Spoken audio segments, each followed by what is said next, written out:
Okay, good afternoon to all of you. तो जो हमारा लास्ट लेक्चर था उसमें हम लोगों ने degrees of freedom, okay, and law of equipartition of energy देखा था। और हम लोगों ने ये देखा था कि जो हर एक मोड रहता है या हर एक डिग्री ऑफ फ्रीडम रहता है, ओके, तो उसमें जो एनर्जी रहती है, ओके, वो इक्वली क्या होती है, डिस्ट्रीब्यूट होती है। ओके, तो जैसे हम लोग बोलते हैं कि लेट अस से for a monoatomic, okay, gas, we say कि a monoatomic gas molecule has only 3 translational degrees of freedom. Okay, तो हम लोग बोलेंगे कि जो हर एक डिग्री ऑफ फ्रीडम है या हर एक जो मोड है, ओके, तो हर एक मोड के लिए कितना मिलेगा, उसको हाफ केबीटी मिलेगा। ठीक है, तो हम लोग बोलते हैं कि जो मोड्स ऑफ फ्रीडम है उसमें 3 टाइप के आते हैं। तो हम लोग बोलते हैं कि पहला जो मोड है that is for translational degree of freedom, दूसरा जो मोड है that is for rotational degree of freedom, and जो तीसरा जो मोड है that is for, okay, vibrational degree of freedom. जो translational and rotational degree of freedom है, तो उनके जो एनर्जी मोड है उसका वैल्यू कितना है, हाफ के बी टी है। ओके, यानी उसका जो एवरेज एनर्जी होता है कितना होता है, हाफ के बी टी होता है। लेकिन अगर मैं वाइब्रेशनल मोड की बात करूँ तो वाइब्रेशनल मोड में हम लोग बोलते हैं दो कंपोनेंट रहते हैं, potential energy and kinetic energy. तो ऐसे केस में हम लोग बोलते हैं हर एक कंपोनेंट के लिए हाफ के बी टी। तो फॉर वाइब्रेशनल मोड वी से हाफ के बी टी प्लस हाफ के बी टी, यानी कितना हो जाता है, इट बिकम्स के बी टी। ओके, नाउ कल हम लोगों ने स्पेसिफिक हीट का कंसेप्ट देखा था और मोलर स्पेसिफिक हीट हम लोगों ने निकाला था for mono atomic gases. Okay, तो हम लोगों ने कल ही देखा था कि जो मोनो एटॉमिक गैस होता है, ओके, तो उसको 3 ट्रांसलेशनल डिग्रीज ऑफ फ्रीडम होता है। और हर एक जो ट्रांसलेशनल डिग्री ऑफ फ्रीडम है तो उसका जो मोड रहता है, तो वो मोड के लिए हम लोग बोलते हैं जो एनर्जी रहता है वो कितना रहता है, इट इज हाफ के बी टी। ओके, तो 3 ट्रांसलेशनल डिग्रीज ऑफ फ्रीडम के लिए हम लोग बोलेंगे उसका average energy of molecule at a given temperature, okay, will be equal to what, so it will be half के बी टी, हाफ के बी टी, हाफ के B T. Okay, 3 translational modes के लिए, ओके, हम लोग बोलेंगे it will become 3/2 के B into T. अब हम लोग क्या बोलते हैं, ये तो एक मॉलिक्यूल का हुआ। अगर मैं एक मोल की बात करता हूँ, ओके, तो एक मोल में हम लोग बोलते हैं टोटल कितने मॉलिक्यूल्स होते हैं, so will say that is Avogadro's number. तो हम लोगों ने ये जो 3/2 के बी टी था उसको Na से मल्टीप्लाई किया, एवोगैड्रोस नंबर से, और हम लोग बोलते हैं बोल्ट्जमैन कांस्टेंट इंटू Na, वो क्या हो जाता है आपका, तो it becomes capital R, universal gas constant. तो हम लोग बोलेंगे total internal energy, okay, of a mole, that will become what, U is equal to 3/2 RT।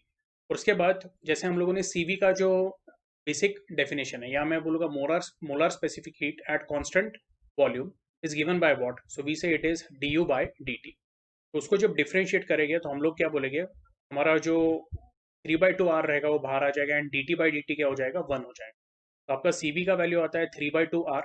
फिर फॉर एन आइडियल गैस हम लोग बोलते हैं, ओके, जो हमारा इक्वेशन है CP minus CV equal to R, उसमें CV का वैल्यू जब सब्स्टिट्यूट करते हैं तो हमें CP का जो वैल्यू है वो 5/2 R मिलता है।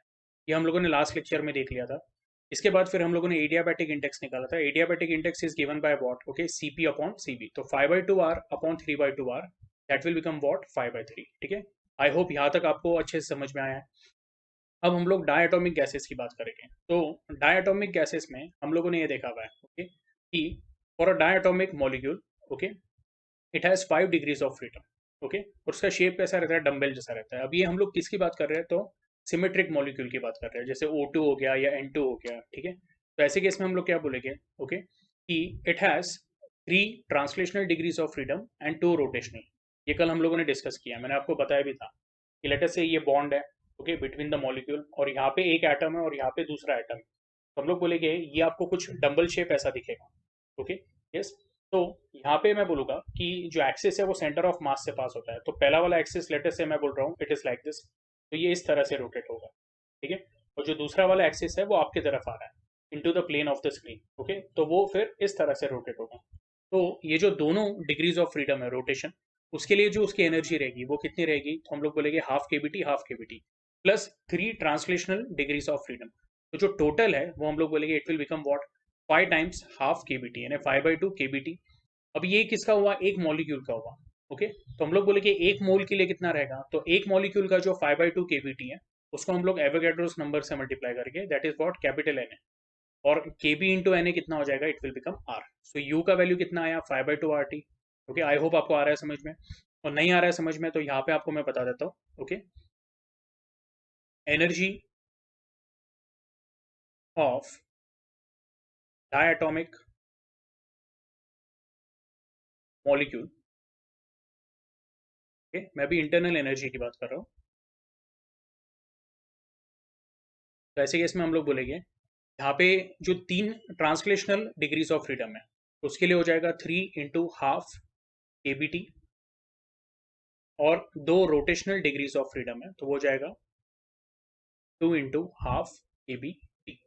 ठीक है, इसमें वाइब्रेशनल मोड नहीं है, तो ये हो जाता है आपका 5/2 kB × t। ये एक मॉलिक्यूल के लिए है, तो मैं बोलूँगा इंटरनल एनर्जी फॉर 1 मोल।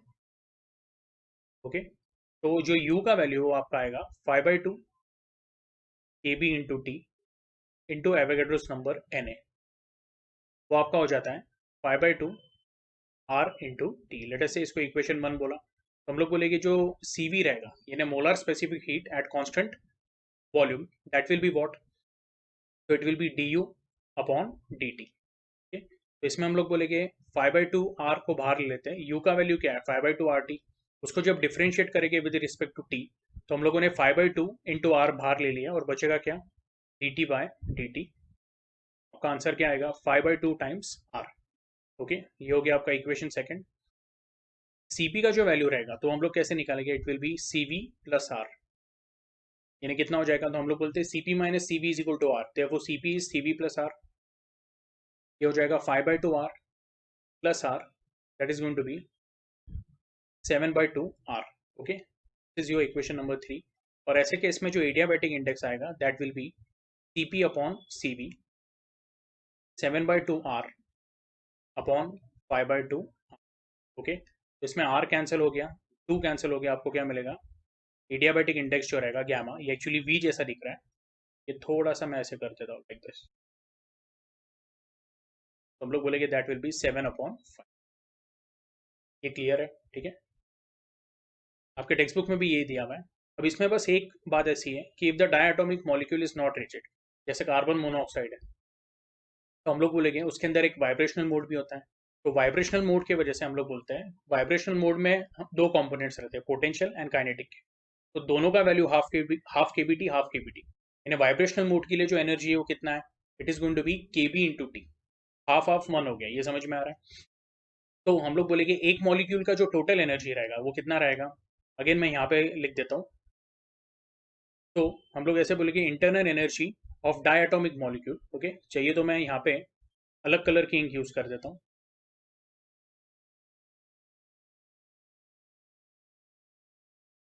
अब जो भी मैं रेड कलर में लिखूंगा वो डायटोमिक के लिए लिखूंगा। ओके, डायटोमिक मॉलिक्यूल, लेकिन कौन सा, हम लोग बोलेंगे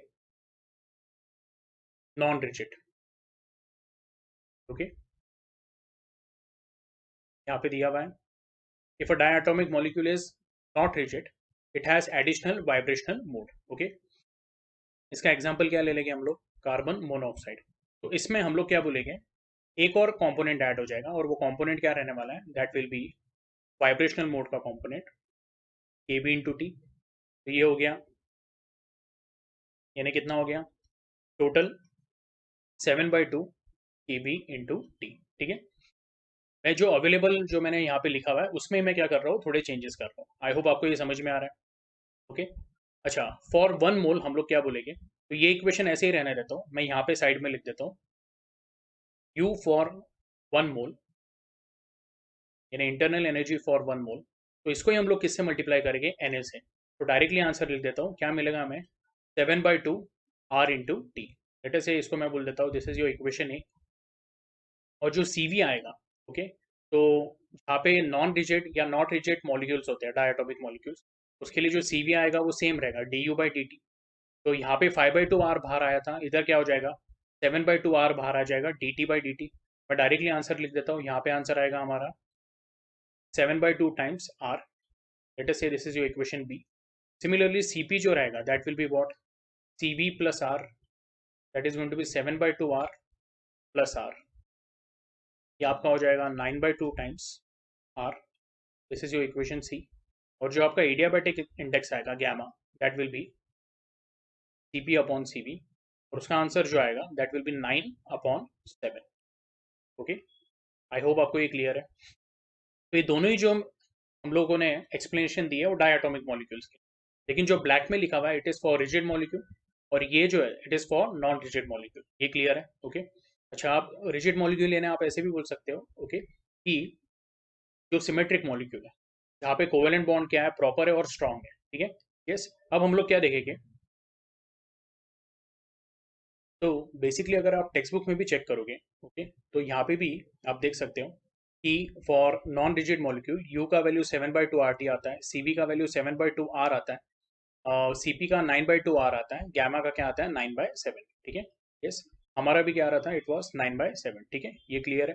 now will move to the next type of molecule, इसको हम लोग बोलते हैं पॉलीएटॉमिक गैसेस। तो पॉलीएटॉमिक गैसेस में हम लोग क्या बोलते हैं, ओके, 3 ट्रांसलेशनल, 3 रोटेशनल, ओके, और हम लोग बोलेंगे कि एक सर्टन नंबर ऑफ क्या रहता है, वाइब्रेशनल। अब सर्टन नंबर यानी 2 3 4, ओके, जो भी है, ओके, उतने वाइब्रेशनल मोड्स रहते हैं। तो ऐसे केस में अगर मैं बोलूंगा, ओके, वो जो वाइब्रेशनल मोड है उसको हम लोग एफ बोल देते हैं। तो for a given molecule, okay, ये साइड पे लिख देता हूं मैं, फॉर पॉली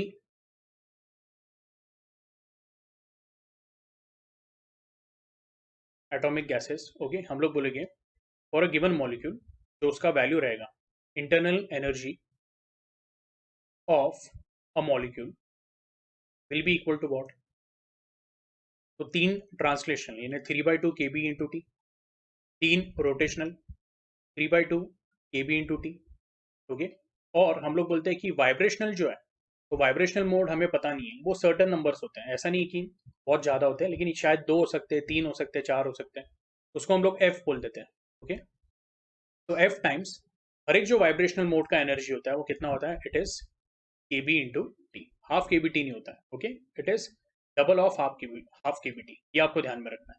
तो इसमें हम लोग बोलेंगे ये आपका क्या बन जाएगा, ओके, एक मॉलिक्यूल के लिए दिस विल बिकम 3/2 + 3/2 यानी 3 हो गया, तो 3 KB into T plus F KB into T।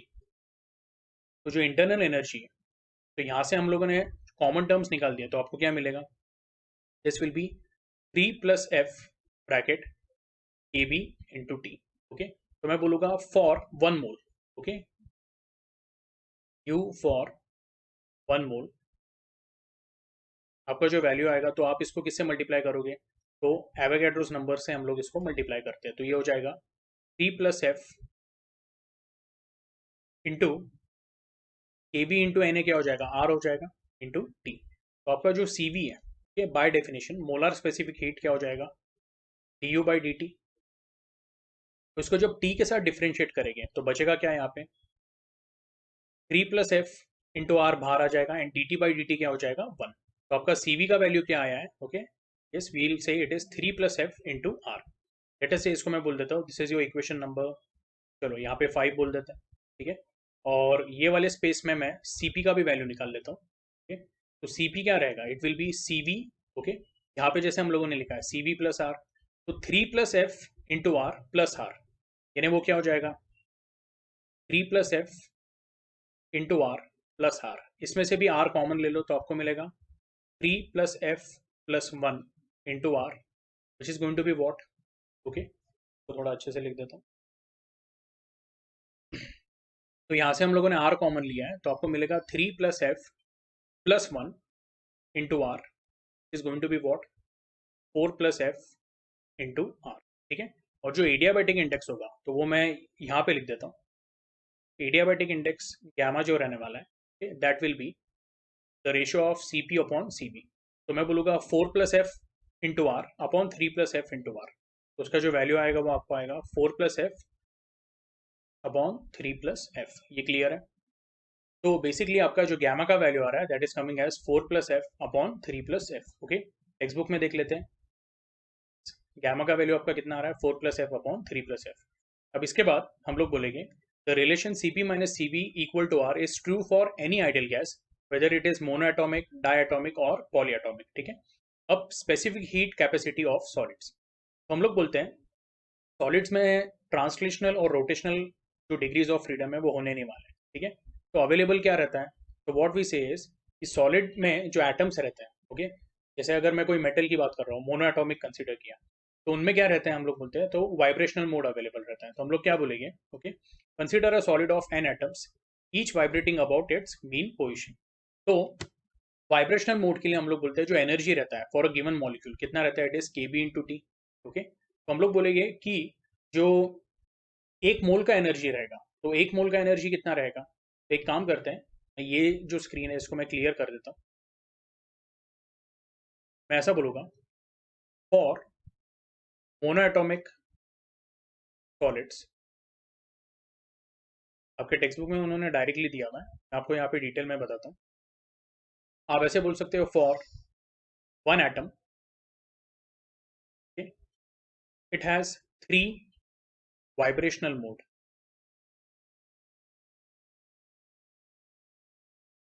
तो ऐसे केस में हम लोग बोलेंगे जो इंटरनल एनर्जी है, ओके, फॉर मोनोएटॉमिक मॉलिक्यूल बोल सकते हो, या फिर आप एटम के लिए बोल सकते हो, या फिर आप उसको मोनोएटॉमिक मॉलिक्यूल भी बोल सकते हो, that will be equal to what, 3 into vibrational mode के लिए। तो ये मैंने अभी काफ़ी टाइम डिस्कस कर लिया है।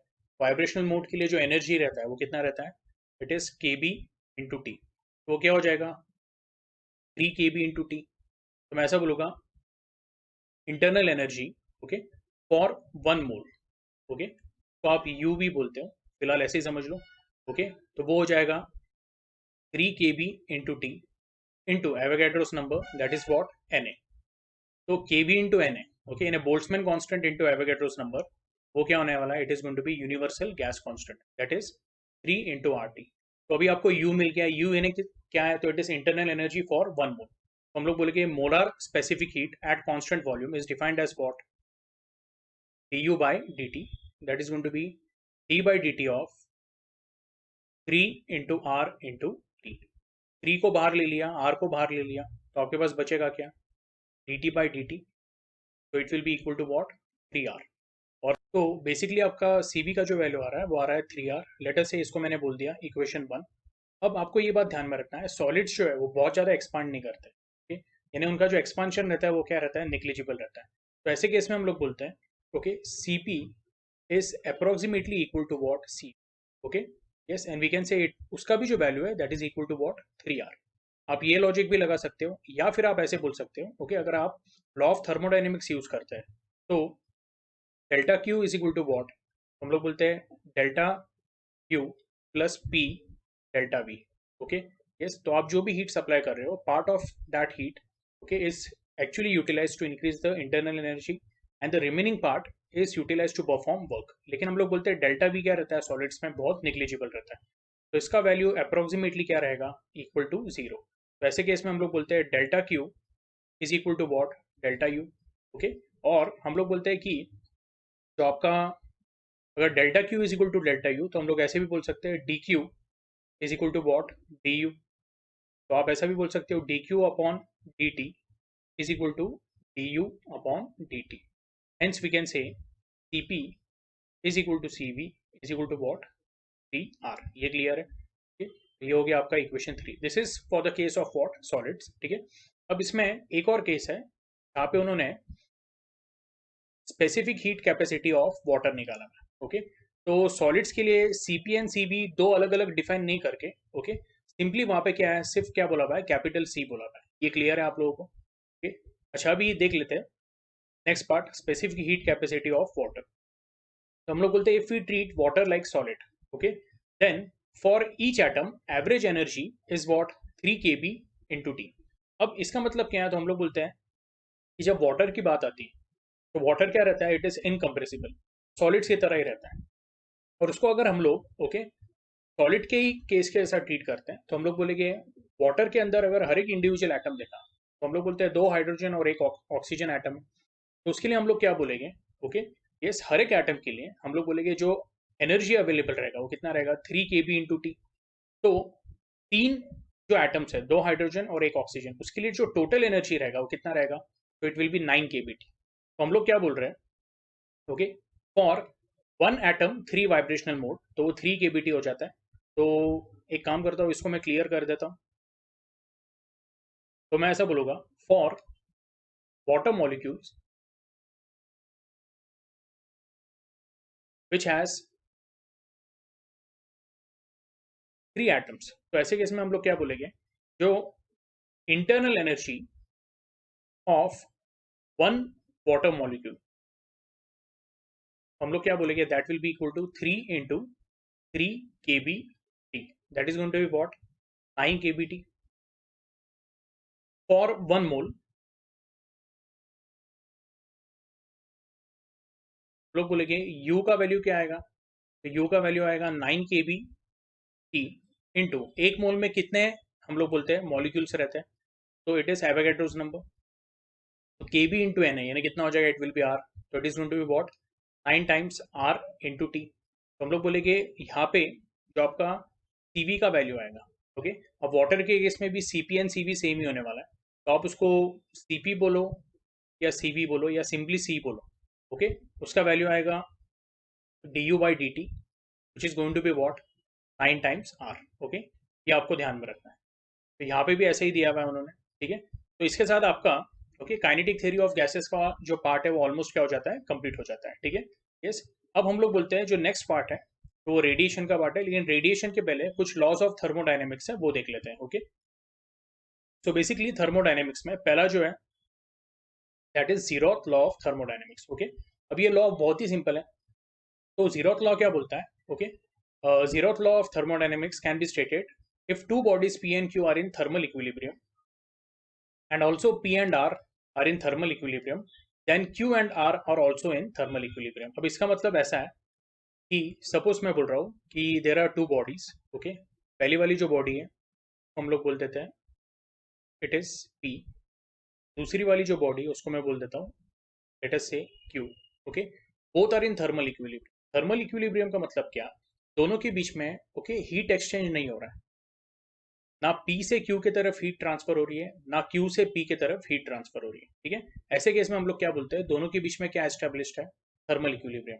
इसमें आप ऐसा भी बोल सकते हो ओके कि अगर दोनों के बीच में थर्मल इक्विलिब्रियम है, दिस मीन्स व्हाट, मैं ये सिंबल ऐसा लिखा देता हूँ डबल लाइन से, ये इक्विलिब्रियम का सिंबल है, ठीक है। यस, और ऐसे केस में मैं बोलूंगा Tp is equal to what, Tq, okay.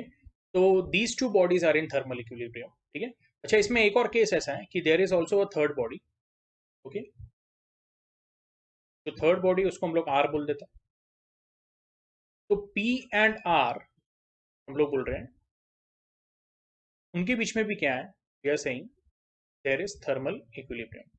तो P एंड आर के बीच में भी थर्मल इक्विलिब्रियम है, इसका मतलब क्या है, Tp is equal to what, Tr। तो जीरोथ लॉ आपको क्या बोलता है, if P and Q are in thermal equilibrium and P and R are in thermal equilibrium with each other, okay. तो ऐसे केस में हम लोग बोलेंगे जो हमारा R and Q है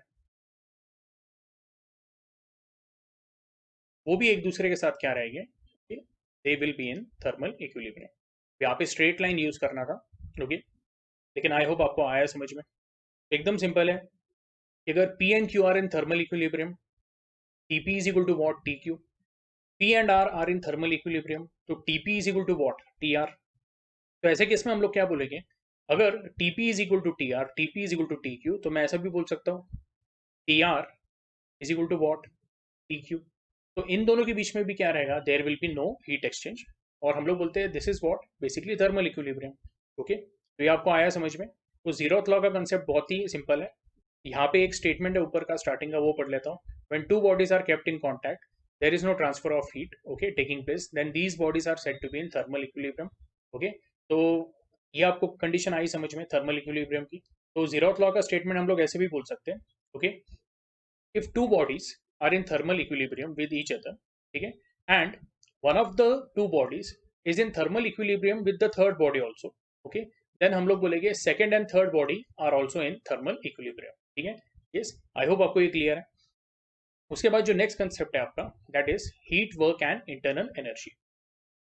फर्स्ट लॉ ऑफ थर्मोडायनेमिक्स अभी हम लोगों ने थोड़ी देर पहले डिस्कस किया, ये आप लोगों ने पहले भी पढ़ा हुआ है, मैं डायरेक्टली बोल देता हूँ कि जो भी आप हीट सप्लाई कर रहे हो, heat supplied to the system by the surroundings, okay, delta Q is equal to what, delta U plus delta W.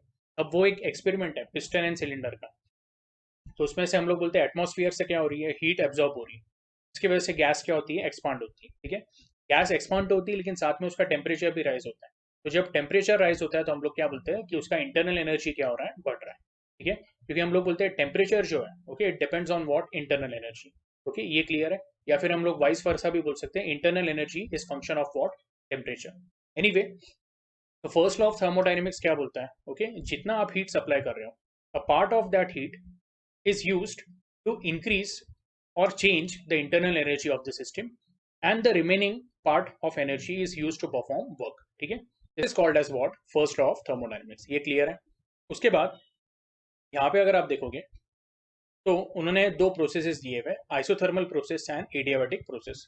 हम लोग बोलते हैं a process in which okay the temperature of the system is kept fixed throughout is called as what? Isothermal process. Okay, तो इसमें आपको बस एक बात ध्यान में रखनी है कि जब भी हम लोग बोलते हैं प्रोसेस, ओके, तो प्रोसेस क्या होता है? हम लोग बोलते हैं कि जहाँ पे प्रोसेस इन्वॉल्व है वहाँ पे जो सिस्टम रहता है उसका हम लोग बोलते हैं स्टेट क्या होता है? चेंज होता है। स्टेट यानी क्या? तो हम लोग जैसे बोलते हैं उसके फिजिकल जो पैरामीटर्स होते हैं, pressure, volume, temperature, okay, they undergo what? Some kind of change. Okay, तो ऐसे केस में अगर मैं बोलता हूँ if the process is isothermal process, okay, then the change of state occurs at what? Constant temperature. इसका एग्जांपल क्या दिया है? The expansion of gas in a fixed metallic cylinder placed in a large reservoir of fixed temperature is an example of what? An isothermal process. तो मैं आपको एकदम simple इसमें बोलूंगा, अगर यहाँ पे हम लोग देखते हैं तो इमेजिन करो, मेरा जो एग्जांपल है थोड़ा सा अलग है और डायग्राम में अभी रफ ही बना रहा हूँ।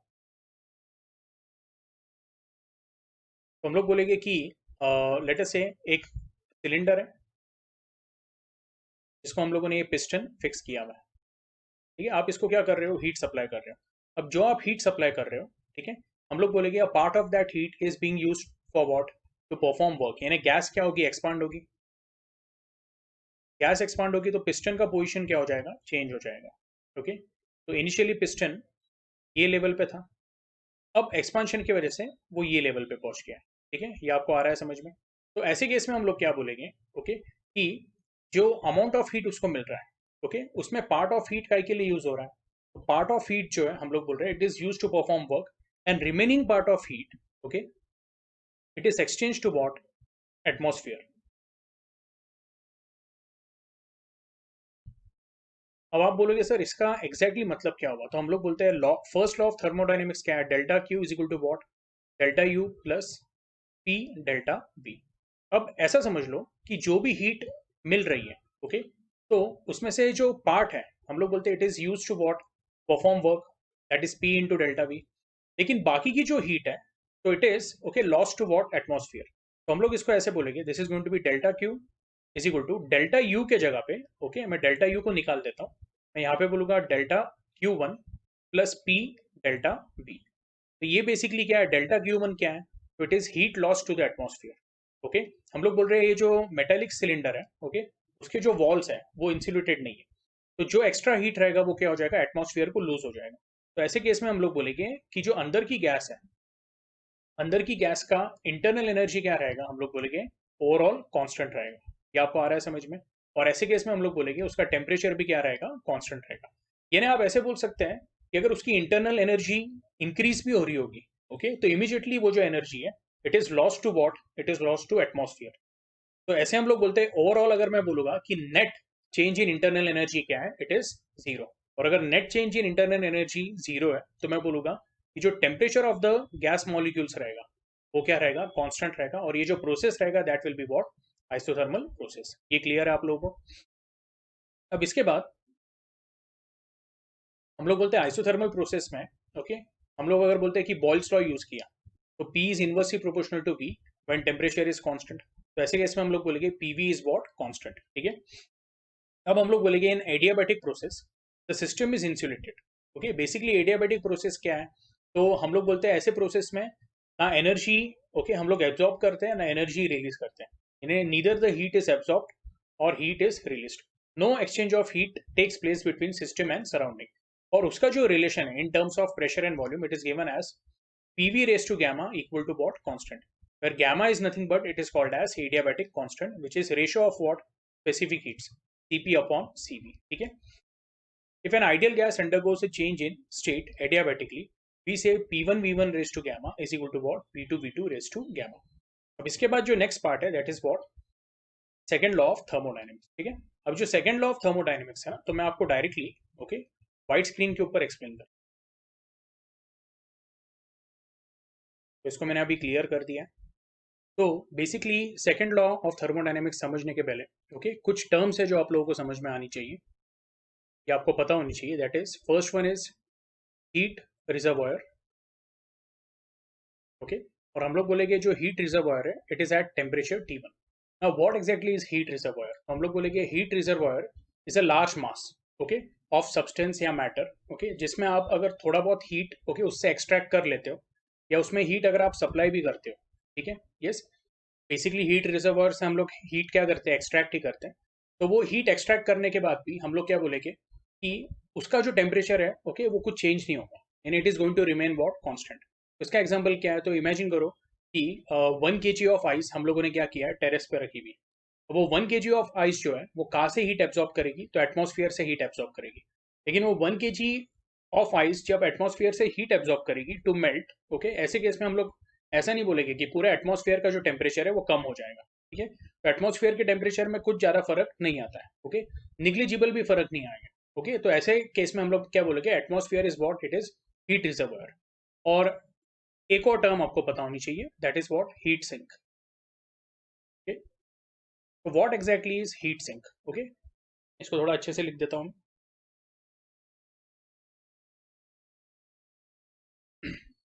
तो heat sink is at temperature T2. Okay, अब ये T1 एंड T2 का क्या रिलेशन है तो वो भी मैं बताऊंगा, लेकिन हीट सिंक क्या है तो हम लोग बोलेंगे कि again it is also what a large मास जिसमें अगर मैं थोड़ी बहुत हीट अगर ऐड कर देता हूँ ओके यस तो उसका टेम्परेचर बहुत ज़्यादा चेंज नहीं होता है या उसका टेम्परेचर चेंज ही नहीं होता है. अब इसका एग्जाम्पल क्या है? तो इमेजिन करो ओशन है. वो ओशन में आप लोगों ने क्या किया, okay 100 kg of burning coal डाल दिया. तो उससे हम लोग ऐसे नहीं बोलेंगे कि ओशन का टेम्परेचर एकदम से बढ़ जाएगा. ओके, तो यहाँ पे ओशन क्या हो गया, it is an example of heat sink. ठीक है, तो हम लोग बोलेंगे there is a heat reservoir and there is a heat sink. दोनों ही क्या है, हम लोग बोलेंगे लार्ज मासेस है. ओके, और दोनों का जो टेम्परेचर है तो एक का T1 है और दूसरे का T2 है. हम लोग बोलेंगे यहाँ पे कंडीशन ऐसी है कि T1 is greater than what T2. Okay, तो अभी इसको सिंबॉलिकली कैसे रिप्रेजेंट करेंगे हम लोग? We are going to say this is your heat reservoir T1 and this is the heat sink T2. अब हम लोग क्या बोलते हैं, since T1 is greater then T2 तो हीट कहाँ से कहाँ फ्लो होगी? तो हम लोग बोलेंगे it will flow from okay T1 towards what T2. और जो हीट फ्लो हो रही है उसको मैं बोलूंगा Q1. लेकिन जो ये हीट फ्लो हो रही है ना तो हम लोग क्या बोलेंगे, ये एक कंसेप्ट है. रियल में ऐसा कुछ अरेंजमेंट नहीं है, आपको बस ध्यान में रखना है. तो ये जो हीट Q1 फ्लो हो रही है ओके उसको हम लोग क्या अटैच करते हैं, एक कंसेप्चुअल हीट इंजन अटैच करते हैं. उसको मैं बोल देता हूँ ई. ठीक है, यस. अब जो T1 से Q1 हीट सप्लाई हो रही है because of temperature difference okay between T1 and T2. तो वो Q1 हीट जो है वो मैंने इमीडिएटली क्या कर ली, किसको सप्लाई कर दी? ऐसे समझ लो जो हीट सप्लाई हो रही थी तो मैंने बीच में क्या कर लिया, एक इंजन लगा दिया. अब इंजन हम लोग क्या बोलते हैं, engine is a work producing device. तो वो Q1 में से according to first law of thermodynamics okay it will utilize some part of heat and it will produce work W, and the remaining part of heat okay will be okay led to what heat sink which is at temperature T2. तो जो भी heat okay engine basically T1 से लेगा वो Q1 रहेगा. उसमें से जो कुछ हीट है वो हम लोग क्या बोलेंगे, it will be use to perform work and remaining heat will be lost to what heat sink. और वो जो हीट जो लूज करने वाला है उसको हम लोग क्या बोलेंगे Q2. तो अगर यहाँ पे मैं हीट बैलेंस इक्वेशन निकालूंगा तो मैं ऐसे बोलूंगा जो Q1 है वो किस तरह से यूटिलाइज हो रहा है. तो part of heat is utilize to do work W and remaining part of heat is lost to what heat sink okay which is at temperature T2. तो ऐसे केस में हम लोग क्या बोलेंगे, okay W is equal to what Q1 minus Q2. Okay, अब ऐसे case में हम लोग बोलते हैं जो इंजन है, engine is what it is work producing device. तो इंजन का जो आउटपुट है वो क्या है, वर्क है. तो W which is equal to Q1 minus Q2 is what it is output. ये आपको आ रहा है समझ में? ओके, इसको ऐसे भी लिख सकते हो आप, आउटपुट. और हम लोग बोल रहे हैं ये जो इंजन है उसको इनपुट क्या है, उसका जो इनपुट है that is the heat which is obtained eight temperature T1. ये आपको आ रहा है समझ में? तो Q1 क्या होने वाला है, Q1 is going to be what input. तो ऐसे केस में हम लोग बोलते हैं जो थर्मल एफिशिएंसी रहता है okay of the engine it is given bye output upon input which is nothing but W upon Q1. इसको कैसे लिखेंगे हम लोग, Q1 minus Q2 upon Q1. That is अगर मैंने डिनोमिनेटर जो है, ओके, तो जो न्यूमरेटर है वो सेपरेट कर दिए, तो दोनों की डिनोमिनेटर तो सेम रहने वाले हैं। तो Q1 अपॉन Q1 यानी वो क्या हो जाएगा 1 माइनस Q2 अपॉन Q1। और हम लोग बोलते हैं सिंस जो हीट है तो it is function of what, temperature. तो ऐसे केस में हम लोग बोलेंगे ये इक्वेशन को इस तरह से भी हम लोग प्रूव कर सकते हैं। हालांकि इसका कोई पर्टिकुलर डेरिवेशन नहीं है, लेकिन आपको ये ध्यान में रखना है जो थर्मल एफिशिएंसी उसका एक और फॉर्मूला है, that is 1 minus Q2 upon Q1, और we can prove it is also equal to 1 minus T2 upon T1। ये क्लियर है? ओके, तो ये आपको बस ध्यान में रखना है। तो ये आपका क्या होगा, this is the efficiency of what, heat engine. ये क्लियर है? तो बेसिकली अगर हम लोग ये इक्वेशन देखते हैं, ओके, तो सेकंड लॉ ऑफ थर्मोडायनेमिक्स आपको यही बताता है कि जो भी आपको हीट अवेलेबल है, ठीक है, जो भी इनपुट हीट है उसको आप कंप्लीटली डब्ल्यू में कन्वर्ट नहीं कर सकते हो। ये नहीं, हम लोग बोलेंगे कुछ ना कुछ Q2 का वैल्यू होने वाला है। ओके, इसका मतलब what we are saying is Q2, या जो सेकंड लॉ ऑफ थर्मोडायनेमिक्स है वो आपको क्या इंटरप्रेट करता है, Q2 का value can never be equal to what, zero. Suppose अगर Q2 का वैल्यू जीरो हो जाता है तो थर्मल एफिशिएंसी क्या हो जाता है, it becomes equal to 1। Okay, yes. तो सेकंड लॉ ऑफ थर्मोडायनेमिक्स ये भी बोलता है कि for a hypothetical engine, okay, yes, इसको हम लोग कैरनोट इंजन भी बोलते हैं। Okay, so we say the thermal efficiency can never be equal to what, 1। या फिर इसको हम लोग ऐसे भी बोल सकते हैं, okay, the heat which is obtained by the engine cannot be converted into equivalent amount of work। ये आपको ध्यान में रखना है, ठीक है? Yes, so this is your second law of thermodynamics। इसका स्टेटमेंट एक बार टेक्स्ट बुक में देख लेते हैं। Mechanical work can be converted completely into heat. ये ध्यान में रखना है। देखो, वर्क जो होता है it is high grade energy, mechanical work, और जो हीट होता है it is low grade energy. तो work can be completely converted into heat, okay, लेकिन heat cannot be completely converted into mechanical work. Okay, that is work and heat are not equivalent, this is nothing but second law of thermodynamics। तो ये law को हम लोग ऐसे भी बोल सकते हैं, to design a heat engine working in a cyclic process it is not possible and whose result is to take heat from a body at a single temperature and convert, okay, ये convert नहीं है, ये convert है, convert it completely into mechanical work। okay, yes।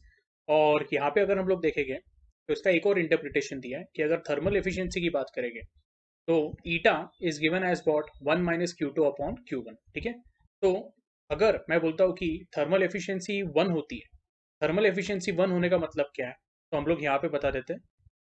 Thermal efficiency 1 होने का मतलब है W will be equal to what, Q1। W equal to Q1 कब होगा, जब Q2 इक्वल टू 0 होगा। तो हम लोग बोलते हैं according to second law of thermodynamics ये क्या है, दिस इज इम्पॉसिबल। तो आई होप आपको सेकंड लॉ ऑफ थर्मोडायनेमिक्स समझ में आया है, ठीक है। अब तो बेसिकली अभी जो हम लोगों ने स्टेटमेंट देखा है, okay, second law of thermodynamics का, ओके, उसको हम लोग ऐसे भी बोलते हैं, this is the first statement of second law of thermodynamics. Okay, और इसको हम लोग बोलते हैं केल्विन प्लैंक स्टेटमेंट। ओके, ये आप गूगल भी कर सकते हो, इंजीनियरिंग में आपको ये रहेगा वापस सीखने के लिए। ओके, केल्विन प्लैंक स्टेटमेंट, ठीक है। अच्छा, अभी हम लोग क्या करने वाले हैं, तो जो सेकंड लॉ ऑफ थर्मोडायनेमिक्स है वो हम लोगों ने हीट इंजन के टर्म्स में सीखा है। अब सेकंड लॉ ऑफ थर्मोडायनेमिक्स ही हम लोग क्या करेंगे, रेफ्रिजरेटर के टर्म में सीखेंगे। यानी क्या, तो अभी सेम प्रिंसिपल सेम ही है, ओके, लेकिन अभी हम लोग क्या करने वाले, जो एक कंसेप्चुअल डिवाइस यूज करेंगे वो हीट इंजन की जगह पे क्या रहेगा, इट विल बी रेफ्रिजरेटर। ठीक है, तो इसमें का जो कुछ पार्ट है वो मैं क्या करूंगा, इरेज कर दूंगा, या इसको हम लोग क्लियर ही कर देते। तो अगेन हमारी कंडीशन सेम है, मैं बोलूंगा temperature T1 is greater than what, T2।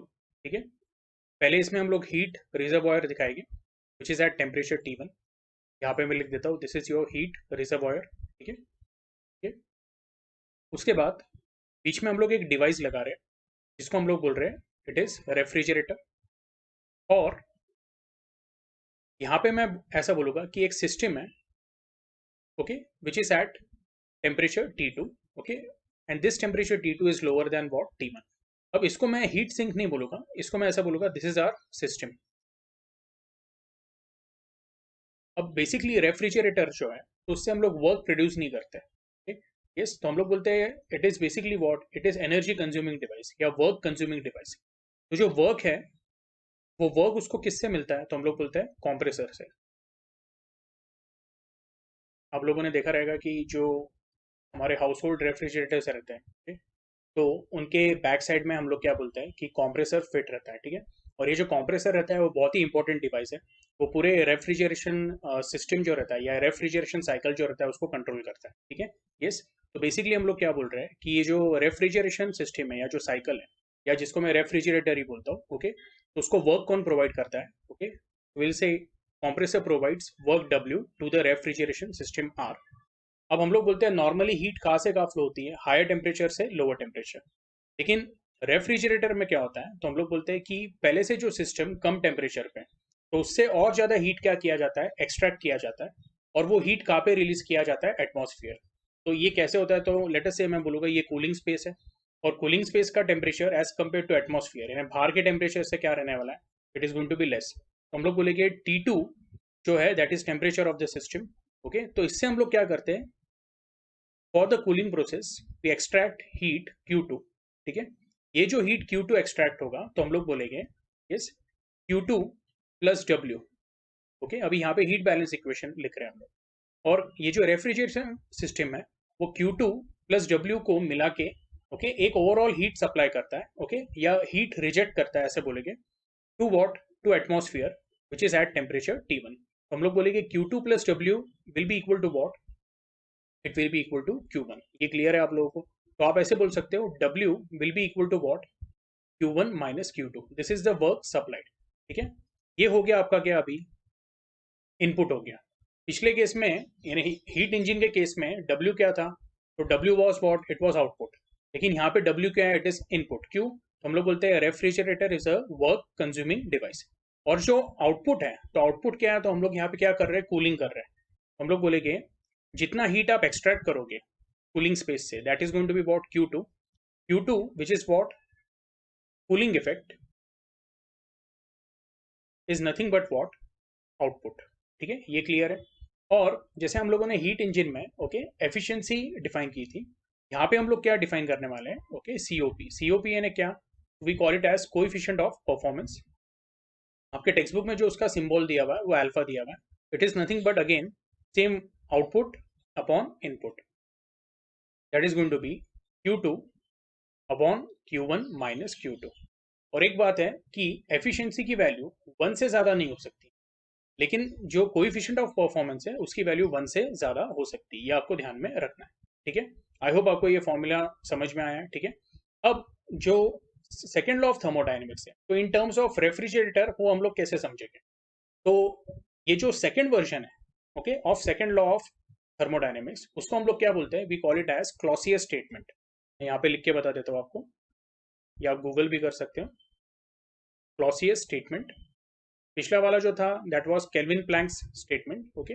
अब क्लॉसियस स्टेटमेंट क्या है, तो हम लोग बोलते हैं it is impossible to transfer heat from lower temperature body to a higher temperature body, okay, unless an external aid या unless an external work is provided through a system. यानी हम लोग बोलेंगे नॉर्मली जो हीट फ्लो होती है तो वो कहाँ से होती है, हायर से लोअर होती है। यहाँ पे हम लोग क्या कर रहे हैं, लोअर से हायर टेम्परेचर पे क्या कर रहे हैं, हीट सप्लाई कर रहे हैं।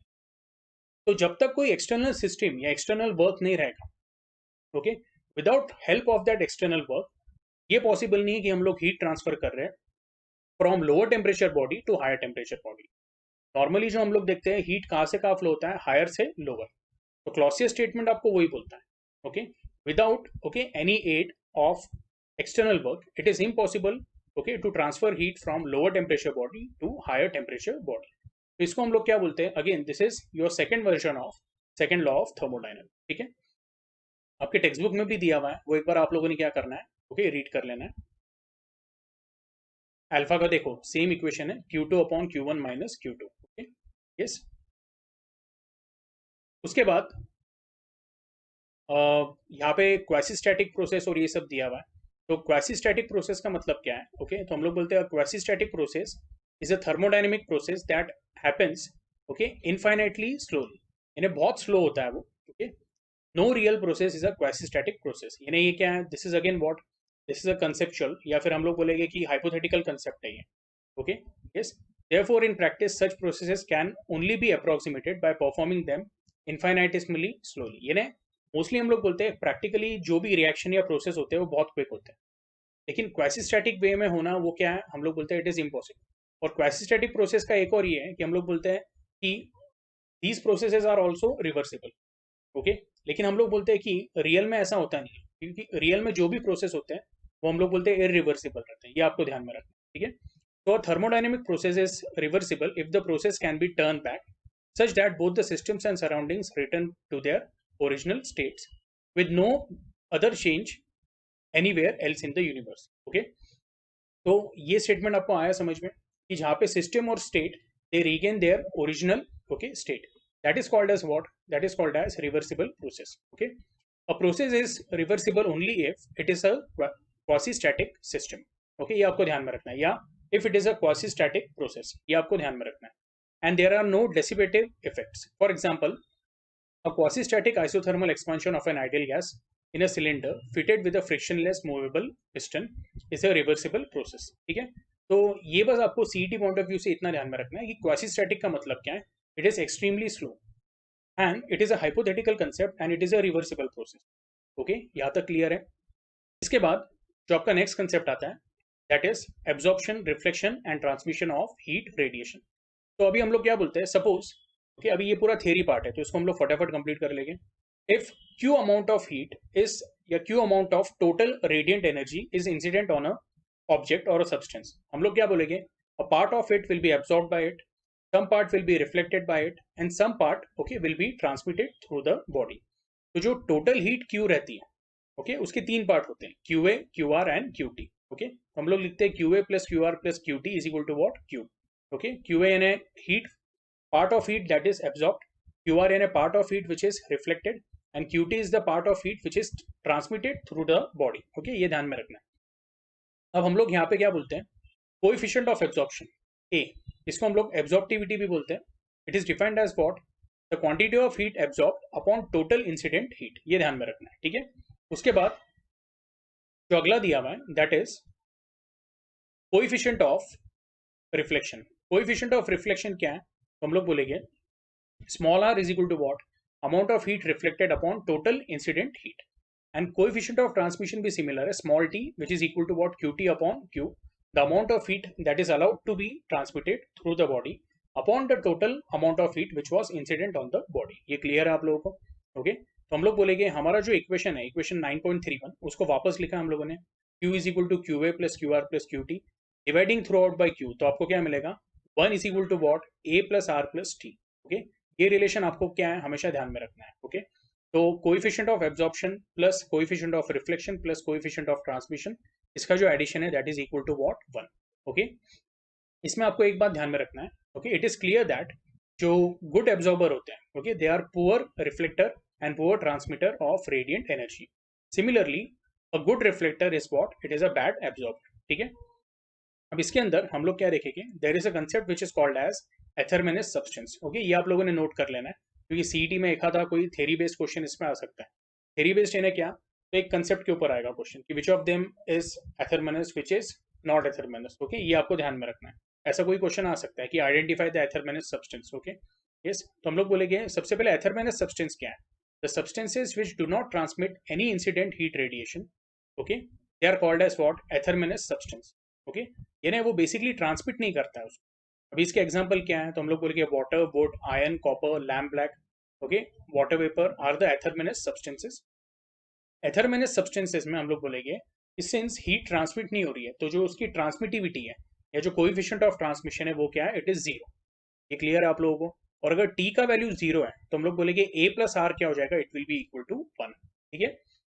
उसके बाद यहाँ पे एक बार वापस देख लेते हैं, टी का वैल्यू 0 है तो A प्लस आर क्या हो जाएगा, 1, ठीक है। उसके बाद जो नेक्स्ट है दैट इज डायथरमेनस सब्सटेंसेस। अभी डायथरमेनस सब्सटेंसेस क्या है, तो हम लोग बोलेंगे अपोजिट ऑफ एथरमेनस। हम लोग बोलते हैं कि these are the substances which are transparent to the heat radiation, okay. इसका मतलब through which the heat radiations can pass. Example glass, quartz, sodium chloride, hydrogen, oxygen, dry air, rock salts are example of diathermanous substance. A diathermanous body is neither a good absorber nor a good reflector। तो हम लोग क्या बोलते हैं, जो भी diathermanous substance होता है या बॉडी होता है, ओके, वो मैक्सिमम अमाउंट ऑफ एनर्जी क्या करता है, अपने थ्रू पास कर देता है, ठीक है। तो ना वो ज़्यादा रिफ्लेक्ट कर पाता है ना ज़्यादा एब्जॉर्ब कर पाता है, ठीक है। ये आपको आया समझ में, ओके। तो ये आपको बस ध्यान में रखना है, ओके। तो एथरमेनस सब्सटेंसेस क्या होता है, एंड डायथर्मिनस सब्सटेंसेस क्या होते हैं, ठीक है, ये क्लियर है, ठीक है। उसके तो अभी इसके बाद के जो भी कंसेप्ट है, जैसे परफेक्टली ब्लैक बॉडी हो गया या फेरिस ब्लैक बॉडी हो गया, ठीक है, या spectrum of black body radiation in terms of wavelength, okay, when displacement law हो गया। उसके बाद और दो तीन कंसेप्ट है, जैसे हम लोग बोलते हैं Stefan's law of radiation, Newton's law of cooling, okay, ये हम लोग क्या करेंगे नेक्स्ट लेक्चर में देखने वाले हैं, ठीक है। यस, फिलहाल हम लोग क्या करेंगे, आज के लिए यहाँ पे स्टॉप करते हैं, ओके। मैंने ऐसा प्लान किया था कि ये जो टॉपिक है आपके 3 लेक्चर में कंप्लीट हो जाएगा, लेकिन काइनेटिक थ्योरी ऑफ गैसेस का weightage, okay, CET point of view से अच्छा है, ओके। और इसमें हम लोग बोलेंगे ऑलमोस्ट क्या है, okay, every other concept is what very important, ये आपको ध्यान में रखना है, ओके। तो इसलिए मैं हर एक जो छोटा कंसेप्ट है उसको भी क्या कर रहा हूँ, मैं डिटेल में एक्सप्लेन कर रहा हूँ। तो we are going to take one more extra lecture for this topic, ठीक है। आज के लिए हम लोग क्या करेंगे, यहाँ पे स्टॉप करेंगे।